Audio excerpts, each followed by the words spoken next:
How's it going, ladies and gentlemen?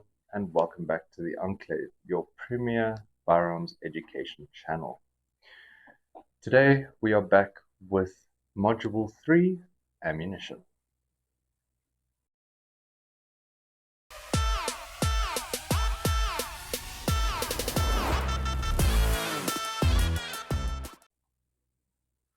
Okay, so as you guys will have seen in the intro, we are here with Module 3, Ammunition. So let us get straight into it. As always, I just want to reiterate, these manuals are considered intermediate courses. Please make sure you study and practice, do drills at ranges if possible.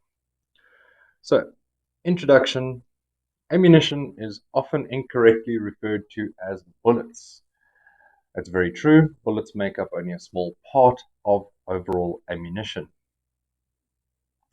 Four basic components of a cartridge are the bullet, the case, the powder, and the primer.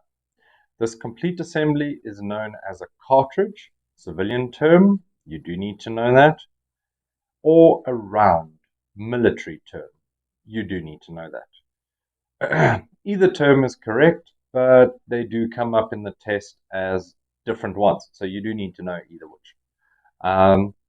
Case types. The two most common ignition systems are rimfire and centerfire.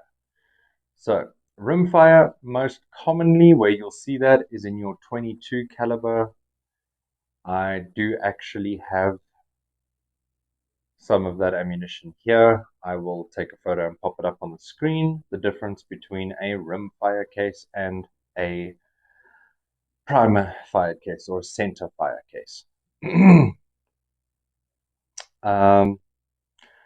So yeah, the primer types, the main differences between your primers, and this is not super important to know, this is more personal information than anything else, is the Boxer primer has the anvil as a part of the primer, and the Burden primer has the anvil as part of the case. That is the major difference between the two. Bullet types. This is also important. You're absolutely going to want to understand the three common bullet types, which are solids, are designed to be used for general purpose, and are reliable and inexpensive. You don't really need to understand, or you don't need to specifically recommend sorry, it's very late. It's, I think, midnight. Yeah, almost. You don't need to know the definition. You just need to know the bold word. So you have solids or full metal jackets. You have expanding or hollow points, which are designed to expand on impact when liquid or soft tissue enters the cavity of the hollow point. And then we have fragmenting or frangible rounds, which are rounds that are designed to break apart on impact. And obviously, in your manual, you will see images of all those rounds. Here, obviously, we have all these images as well. You are going to want to know this image. You're going to want to know all of these components, because when you see that image, you don't want to panic. Okay, as always, components of a cartridge. For those who've been here before, you know all this. For the new guys, here we go. The primer is a small metal cup containing an explosive compound. That is all you really need to know for the definition of a primer. We will get into the overall thing just now. Powder. The powder burns, creating expanding gases. These expanding gases push the bullet out of the casing and down the barrel. That's all you need to understand about that. The case, a brass, steel, or copper cylinder closed at one end. Its function is to hold all the components together. It is the only component that can be reused or reloaded. Now, in the case of steel casings, it's not recommended to reload them, and you can actually remelt down your bullets and recast them.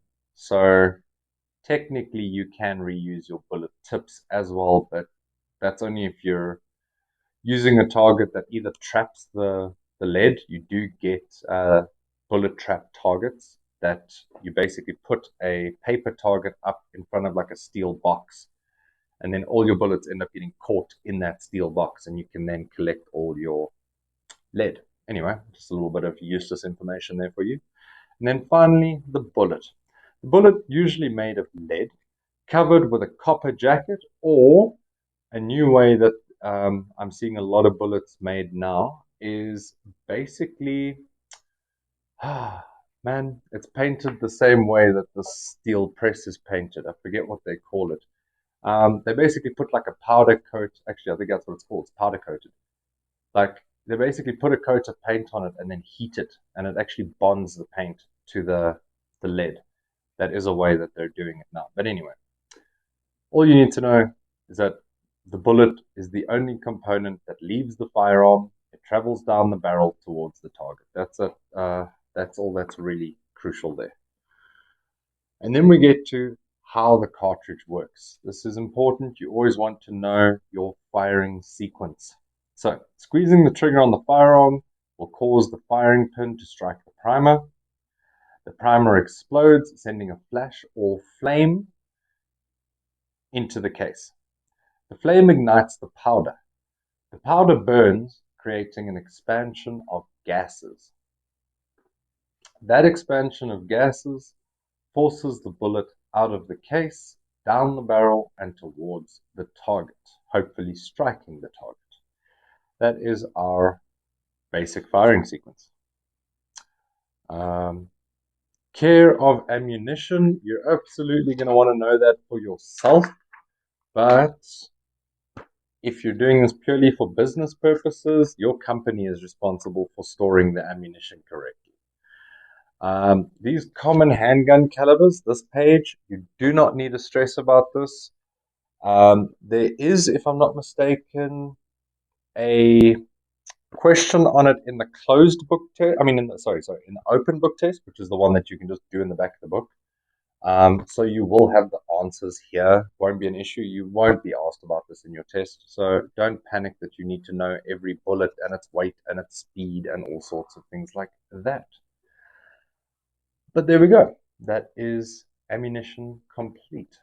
As always, I hope you've enjoyed the video. If you did, consider liking, commenting, sharing, and subscribing. It really is the only way the channel can grow. If you've got more time, perhaps check out another video here at the end. And as always, peace.